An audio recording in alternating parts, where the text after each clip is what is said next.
We're recording.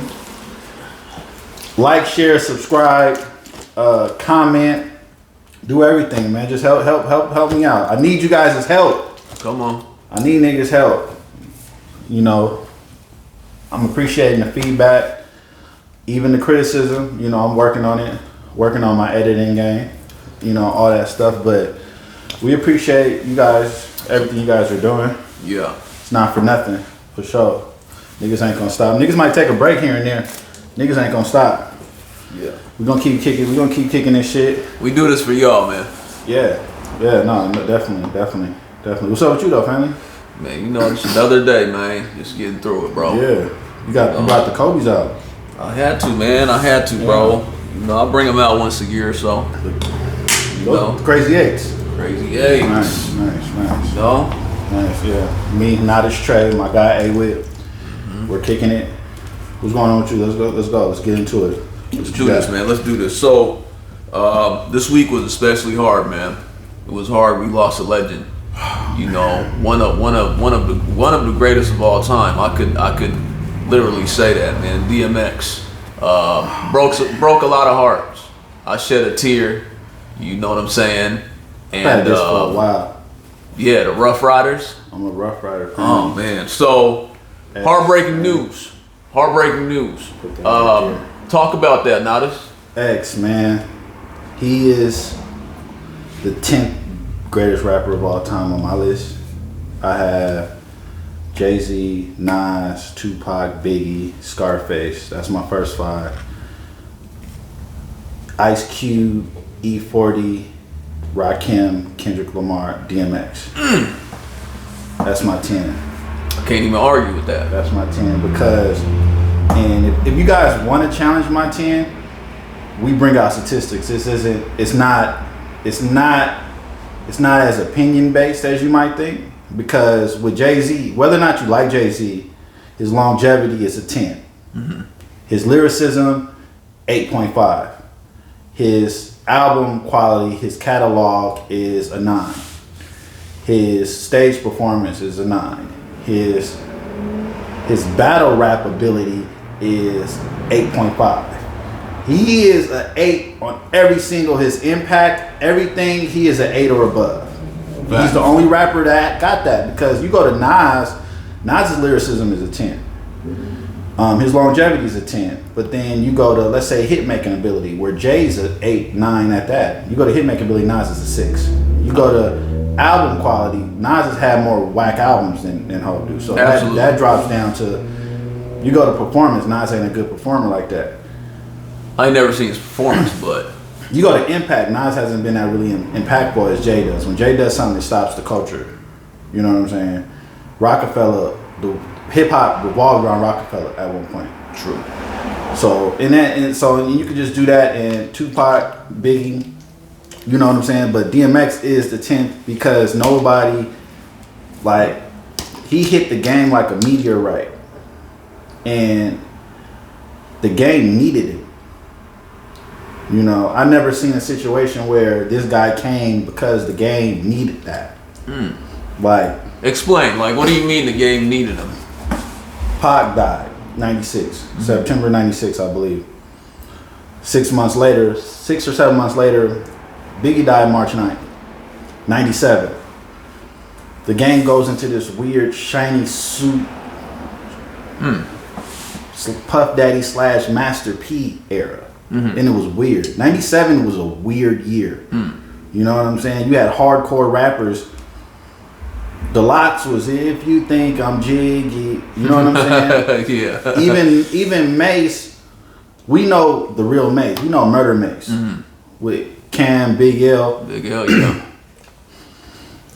It was just weird. Hip hop was in a weird place, but when DMX came, it's like he reestablished the balance in rap. He saved Jay-Z's career, to me, because if you remember, Jay-Z was making Sunshine records, you know, with Babyface and Foxy, and he was trying to make hit records. But when DMX came and started winning with street records, that's when Jay-Z started gravitating towards the streets. On that Hard Knock Life, Volume 2, Swiss Beats is on that joint like 4 times. Like 4 records. You know what I'm saying? He got the locks on there. That's one of my favorite albums, by the way. It is. Yeah, and that's because of DMX. The locks is on there. DMX is on there. Swiss Beats is on there. Yeah. That is a Rough Rider album. Yeah. That shit go hard. In 97, Jay-Z knew who DMX was. He knew who the Locks was. He knew who Swiss Beats was. He knew these guys. He knows these guys personally. But no, he's chasing behind what Puffy's doing. He got songs with Lil' Kim on that album. He got songs with Babyface and Blackstreet on that album. Ain't no Blackstreet on Hard Knock Life 2. He was trying to find himself. Exactly, but when DMX came, he reestablished balance in hip-hop. Wow. And not only did he save Jay-Z's career, he helped Cash Money. Cash Money. Break that down. No Limit was on top, getting all the money. They were rich. But after DMX came, he came parallel kind of when Juvenile came. Okay. And so now it created this narrative that we're going for the underdog everywhere now. Across the board. All across the board. Wow. We're going for underdogs. Okay. Juvenile's on the Rough Rider album. Yeah. Yep. Juvenile's on the Rough Rider album. Yep, I remember that. You know what I'm saying? So we're going for the underdog, the grimy street nigga, because that's what Juvenile was the South's version of what DMX did. When Ha came out, that's Get At Me Dog. Okay. You know what I'm saying? Okay. That's Get At Me Dog. And Master P was Puff Daddy. You know? and DMX came and he reestablished a balance. It's just that, you know, them crack rocks, nigga. And that nigga was smoking rocks that whole time, bro. Fooled me, bro. That's insane. Yeah. That's just smoking them rocks, bro. To be a successful ass crackhead, bro. Yeah. It's crazy. No pun intended. You know what I mean? I'm not over here bashing X. Shit. But I mean, you gotta think about it. Make sure shit's still going. You gotta think about it. You know, if a crackhead can fix your motor, why can't they rap? You trust a crackhead with your alternator. yeah, absolutely. For the deal, for the low. And that takes concentration. Yeah. That takes hella concentration, bro. To put together a car, that's way harder than writing the rap. Right. You know what I'm saying? So, but when you look at drug addiction, and you look at everybody drug addiction took, the nigga, the one nigga from Seattle, the guitar nigga, Jimi Hendrix. Oh yeah, Hendrix. He died at 27. Crazy. Amy Winehouse, Prince, Michael Jackson, That Nirvana cat. Nirvana. I think he killed himself. Yeah, but he still died right around that age. Okay, yeah, at that age. I'm talking about with overdosing though. Like Pimp C overdose, ODB overdose, Fat Pat overdose. Like niggas be overdosing, bro. Niggas don't be that drug. Do you think drug addiction's a do you think it's a disease or no? I think it's an epidemic. You don't think it's a disease? I don't think it's a disease. I think it's an epidemic. It's a huge problem. It's a lot of people that you don't know, are doing it. You know why I think it's a disease, bro? Why? Because a lot of people say it's not a disease because you chose to do the drug, right?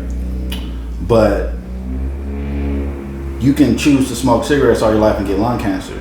So does that make it not a disease? Does No. that or you chose? Can somebody say you chose lung cancer? No. Or you can eat and get heart disease. You can keep eating until you got heart disease. Red meat, a lot of red meat. But no one's gonna be like, oh, you chose this disease, therefore it's not a disease. Right. But you could have prevented it. You could have prevented it. I mean, a lot of things. It is a choice. You know what I mean? Yeah, it's a choice, but it's like unprotected sex is a choice too. But if you get AIDS, is it not AIDS no more? Right. I get your point. You know what I'm saying? So I think certain people, like you got certain people who can do these drugs and maintain for their whole life. Right. For real. And it wouldn't affect them. No. If they could keep doing it. No, exactly. Like, and X is a good example. Like, he had that disease, but he was still able to give us these hit records over and over and over again. And he was high that whole time. I heard about his story, for the first time. It was recent. He was 14 years old or whatnot, 13 or 14, when his weed got laced or whatnot. Right. And it's like he didn't even choose that. Right. So the fact that once his brain felt that feeling, I kind of feel like that's a disease. I got you. I kind of feel that. That makes sense. Cause I know a nigga who smoked crack, an old school nigga who smoked crack, and he was like, I never been that high in my life, and once I got sober, I never did it again. Never. He never did it again. He was like, I'm done. He was like, I never been that high ever. So it's like, I think we should have more sympathy, man, on people, man. X smoking crack, that don't make him a bad person. Not at all. You got a lot of people who are addicted to weed, and they don't think they're addicted to an actual drug because weed doesn't kill them. But you're addicted to it. Yeah, you got to wake up and have a blunt. And that's a disease. Addicted. That's a disease because you're coping. Yeah. Something's altered in your brain. To where if you can't give it up for a full week and not have an itch to do it, it's an addiction. You're addicted, bro. That's what it is. That's the definition. You're addicted, bro. Yeah. You know what I'm saying? But nah, rest in peace to DMX, bro. For real, man. Rest in peace to the dog. There will never be another one. No, but I hate people saying I'm gonna miss his music. I hate people. Nah. That nigga ain't made hits in 20 years, bitch. Right. Right. You gonna miss his music? That shit's still there. Yeah. And a lot of you guys wasn't listening to the nigga. And the thing about that is, people need to show love to those that are here and not wait until they're gone. I hate that. I hate when niggas, pop up and, make t-shirts and praise him after he's gone. Do it now. If your favorite artist, if this is a 10-year anniversary of his album, rock his album. Don't wait till he's dead. It's a 10-year anniversary of his album, so fuck with it. Right. Or his album came out on this day, so fuck with it. Right. I'm not gonna wait till Ghostface died to be like Supreme Clientele was great. No. Right. It's the shit. Do it. Just do it. Rest in peace, X. So. Rest in peace, man. So we're gonna move on, man. That was great, by the way. Yeah. So the topic now is weave and makeup good for women? Is weed and makeup good for women? Yeah, is weave and makeup good for women? What do you think? I think yes. It's good for me. More. I'm not gonna say it's good for them. It's good for me. You know what I'm saying? It makes me. It does something for me for sure. What does it do for you? Make my dick hard.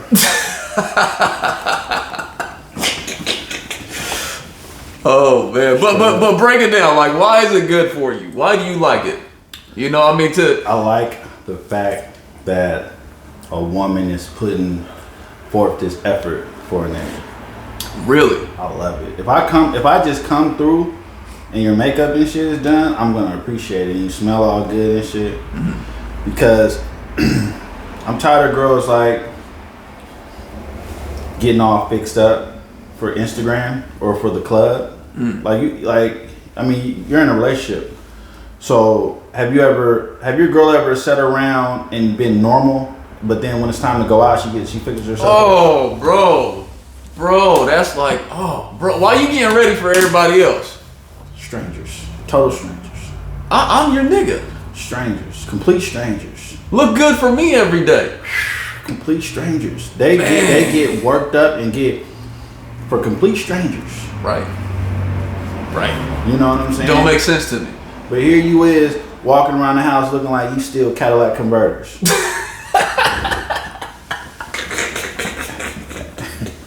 moonlighting. Catalytic converter. Yeah, you moonlighting as a bass head. That's what you walking around here looking like, you know what I'm saying? Come on, man. You walking around here looking ashy. You ain't right. Nah, they walking around the house looking ashy, bro. You know what I'm saying? Looking crusty. I'm laughing because it is real. Yeah, they walking around the house looking just all busted and stuff like that, and put on that makeup for me. Right. You don't gotta do it every day. I mean, It's nothing for you to wear lip gloss and a little bit of eyeliner or something like that. That's nothing. Do that for me. Do what you do for when you go to the club or when you go out of town to Miami and Atlanta and Houston. Do that for me, just to be here. Right. You know what I'm saying? Because we're attracted to that. When I was younger, I didn't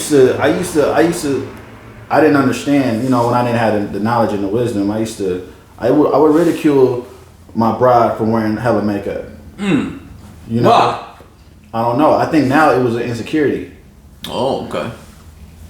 It was my way to bring her down a couple of notches. Okay. You know, Okay. you're trying to look good. You're trying too hard. You're trying too hard, and that don't even make sense. Like, people should try as hard as they can to look good. Exactly. You know what I'm saying? Especially women, because they do more stuff. With us, we just got to be clean. Right. But I guess I was insecure, and I would try to bring her down to whatever level I was at. And I think that's what niggas do when niggas ridicule bras for wearing makeup. That just screams insecurity. There you go. It screams it. I agree. Cause you're just trying to make her. It's like you're trying to make her attainable, because you know if they're looking a little rugged, you have a better chance of conquering them. Damn. If they're rugged, you got a better chance of hitting that down. Yeah. You know what I'm saying? If she's down bad, but if she's looking like she's about to go walk the runway in Paris, you're a little intimidated. That's making a nigga nervous. Now I'm nervous. Yeah. You know, now I don't know how to feel about myself, because I'm not on her level. Because you might be thinking that I'm not on her level. Right, and we got days, right? We got our days. Yeah. So it's like we do that out of insecurity, like younger, but now, no. I want you to look so good to where it's like, how did I get you? Type shit. Look as good as you do on your profile pictures. You know what I'm saying? You open the door, bitch looking like a mugshot. NOTtus, what would you say to this? I know from a woman's point of view, putting on makeup, getting dressed, looking good, that takes a lot of effort and a lot of time. I know it does. So now... let's stop. Alright, we're going to keep it going. That was powers that be. Yeah, they here, huh? And brides. They here. The power of the bride. Y'all fear Illuminati. I fear these brides getting together on one accord and taking over. But what was you about to say? Yeah, so you know, like I was saying, what would you say to those females that would tell you, hey, you know, us as females, it takes a lot of time and a lot of effort for us to gather ourselves and get together and look really, really good like you want us to, right? Makeup, clothes, nails, everything. So how is a woman supposed to keep that up? That's another job at itself. So what would you say to that? I would say, you know, try to do it once a week for a nigga. That's fair. Try to do it once a week. Do a quick foundation lip gloss job. You know what I'm saying? Do a quick job. You know, but if you ain't gonna do it for me, don't do it when you go out to the club. Don't do it when you go out of town. Don't do it. You know what I'm saying? Don't do it. Right. If that's how you're giving it up, don't do it ever. Cause I'm your biggest fan, right? I'm your biggest fan. Yeah. Show me some love. Give me something to, you know, because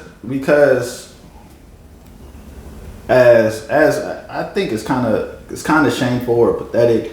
We lust for that superficial shit, and we can't really help it. We want that beauty, and that effort goes a long way. It shows that you're putting in effort for a nigga. Facts. Yeah, straight up. I don't think anyone can argue with that, right? And that weave, yeah, do that weave, and do it in good taste though. Some of these bitches look like the Joker off the Dark Knight and shit. Oh shit. Some of these bitches looking like the Ultimate Warrior in the middle of the match when the shit be half, when it was sweated off. That some of y'all look like that. Like some of you guys is out here. Looking crazy. Learn how to do the makeup too. So what you're saying is get good at it. It can be overdone. Oh yes, it can be overdone. So tone it down a little. Know what works. Know what works for you, and find the easiest way to do it. And then, your guy, whoever you're rocking with, he's gonna appreciate it. Walking around looking crusty. These bitches walking around looking like warehouse workers and shit. Oh man. So NOTtus, have you ever told a woman that she's overdoing it, or it don't look good on her, anything remotely close to that? Yeah. But it was the girl I was dating. You know what I'm saying? It was the girl I was dating. Like I said, some of it was insecurity. She was doing too much, but still, Yeah. Okay. Yeah. I dig it. That's what's up. Yeah. But yeah, man, I think we about covered that pretty good. Yeah. We're gonna move on. So we're gonna talk about, I want you to break this down for us. Girls with money versus broke girls. Girls with money versus broke girls.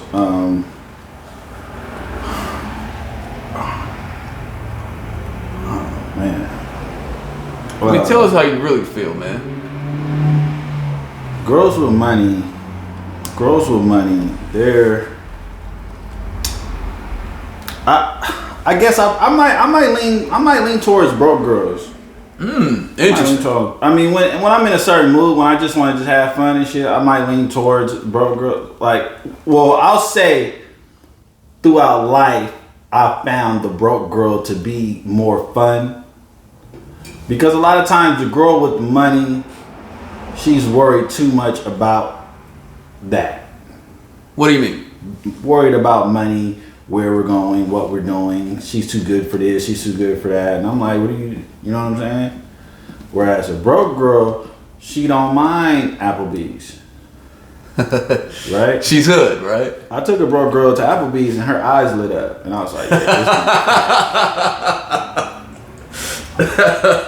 we pulled up. You thought we pulled up to Disneyland, nigga. Oh, you know what I'm saying? Like she was, and I mean, broke girls are funner. Girls with money, they're sometimes they're hella stuck up. They're hella stuck up. They're not as flexible.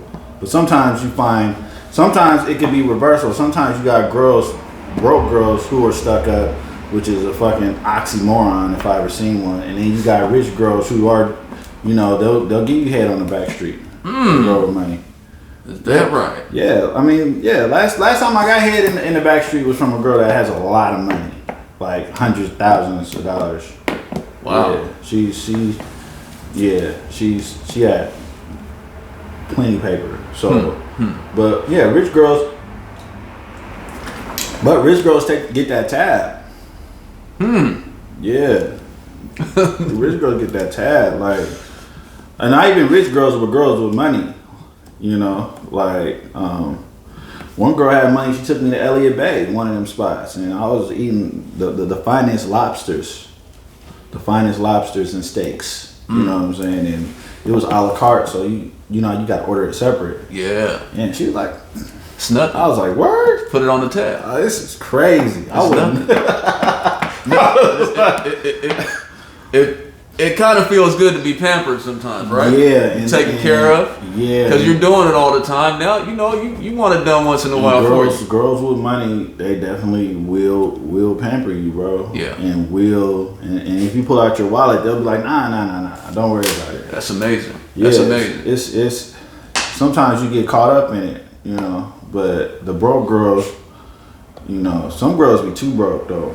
Like some girls be like, one time I asked a girl, does she want to go out? And she was like, I don't get paid for a couple weeks. So I'm like, what?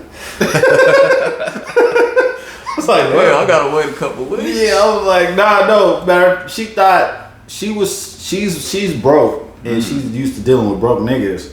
So she thought she was gonna have to pay her part of the date. Oh, okay. And I was like, that is so sad. Okay. That niggas had asked you out. Cause sometimes niggas ask brides out and try to pay half the bill and stuff like that. You can't do that, man. That ain't how I was raised. You can't do that with a broke girl. You can't do that. Period. You can't do it. You should not do it at all. Yeah. But with a broke girl, it's just impossible.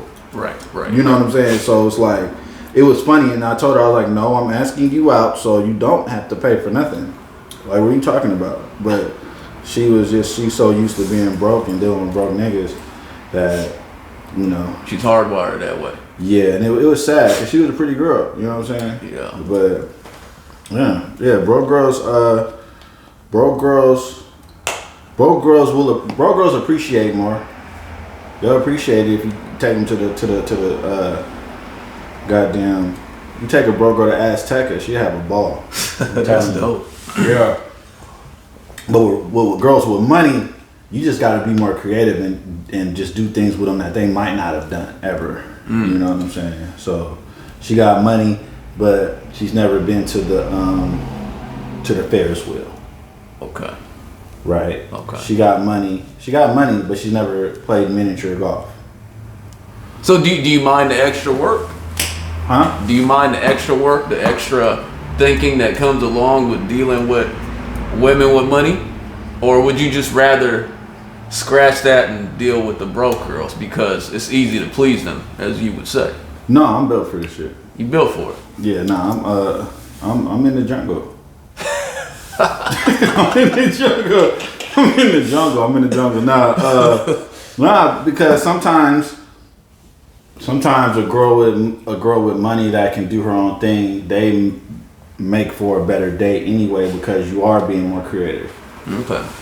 You are, you're doing certain things and that you probably wouldn't do otherwise. Some broke girls, they're just happy to just get out their mama's house for a couple hours. Okay.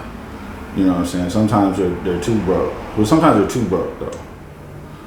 You know what I'm saying? But sometimes that just makes it easier for niggas to date. Like, if I was a dating advisor, I would just tell niggas. What you are, by the way. Go ahead. I'm kind of a guru. Yeah. Now, I would tell niggas, bro, go for them broke girls. Go for them sexy broke girls. Interesting you say that, because I was just thinking, so do you think it's the money or the person and how they were raised and who they are, their character, personality? So what do you think, if you were to take a broke girl and give her a bunch of money versus a working girl that's successful, that's making money, do you think it's the person or the money that dictates how they are as a person? I do think it's the person. But what happens is, now, and it's a good thing. Now you got a lot of girls who they've been broke their whole life, and so they go to school, and they go to school, then they get good jobs. You know what I'm saying? And so it's the person. Okay. But some people do let the money they let it change them, because sometimes people hate their life, and then once they're able to change their life, they forget who they were. That's real. So you gotta know to deal with that. But but when you deal with broke girls, sometimes girls are broke because of who they are, and they're trifling, and they don't know how to focus, and they're too ratchet, and they probably got drug habits that you don't know about. They probably alcoholics. They're probably super duper scarred and abused and damaged, and because a lot of people end up in certain places of society because of what they went through when they were coming up. Right. It's a triumph for them just being a regular person.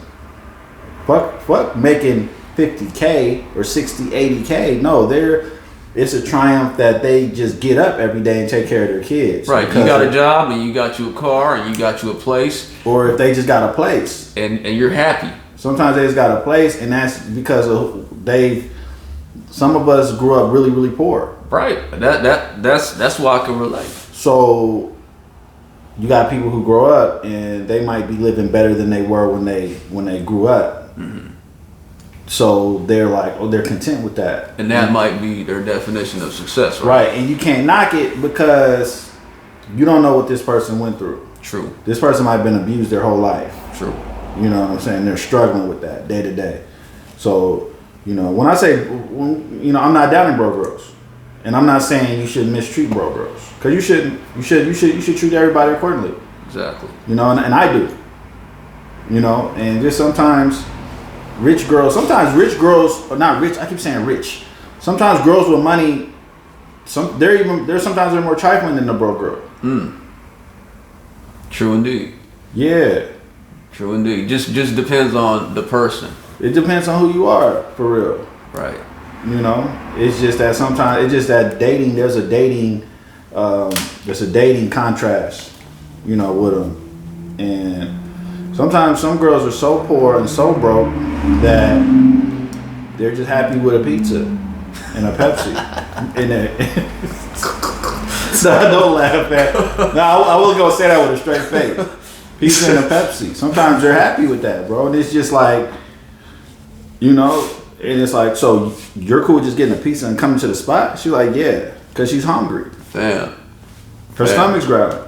Fam, I'm thinking of my son, bro. I get him some pizza and a Pepsi. He's pumped. And his day is set. He's set. Right. You know, I mean, our kids are broke little homies.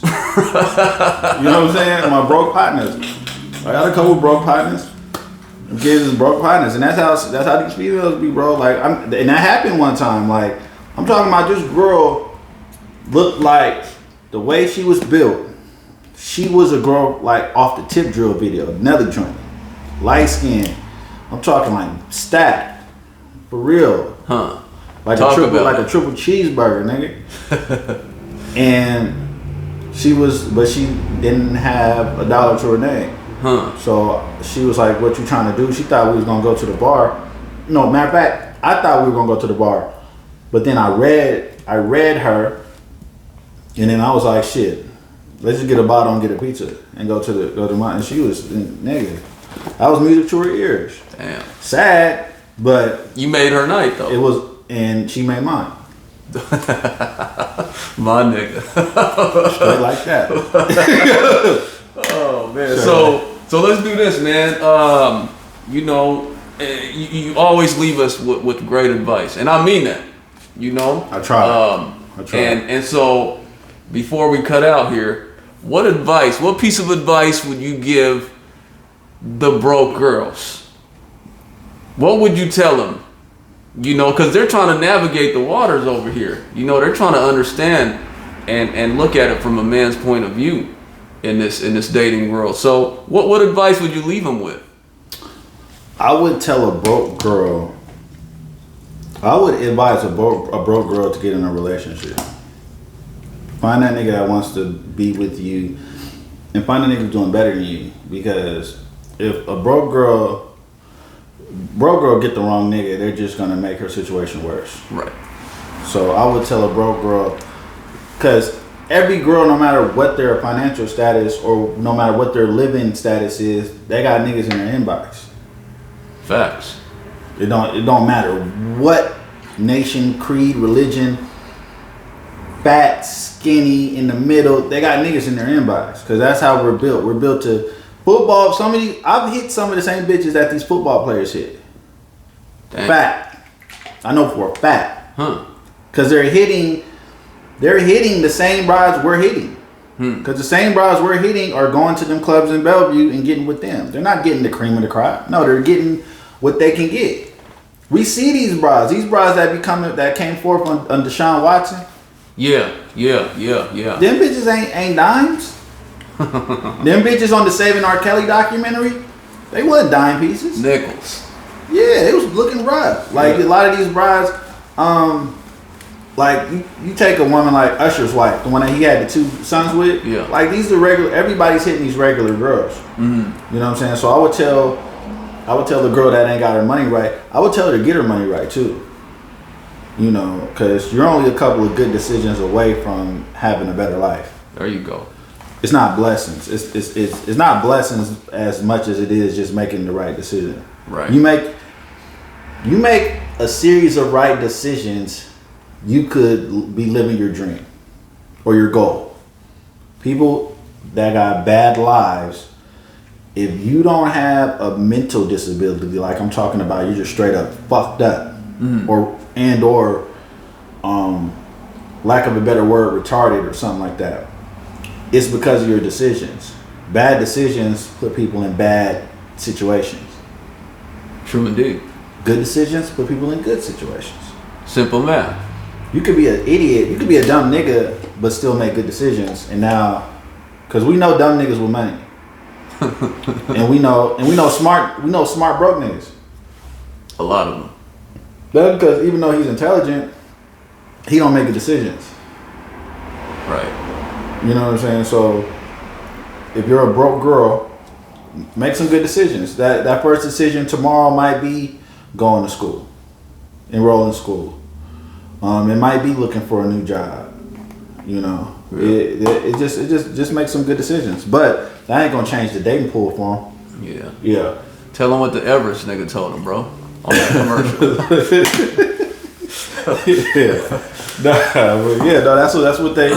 That's what they can do. And girls with money. Sometimes I tell a nigga, don't even waste your time. Sometimes you could go get that girl with money, but sometimes that girl with money, sometimes they just too superficial, right? And they're too, and they got too many options too. They got too many options, so it's like make it easy on yourself, and don't let the girl. A girl with money would have to find me. I'm gonna deal with a regular girl. It won't have to be a broke girl, but a girl in the middle. Right. Give me a girl in the middle. Mm-hmm. You know, because broke girls got their problems. Girls with money got their head stuck up their ass. Mm-hmm. Give me. I would rather have that broke girl on her way to having money. There you go. I hope some of this makes sense. It did to me. I hope some of this makes sense. That's what's up, bro. That's a wrap. It's a wrap. Good shit. All right, man.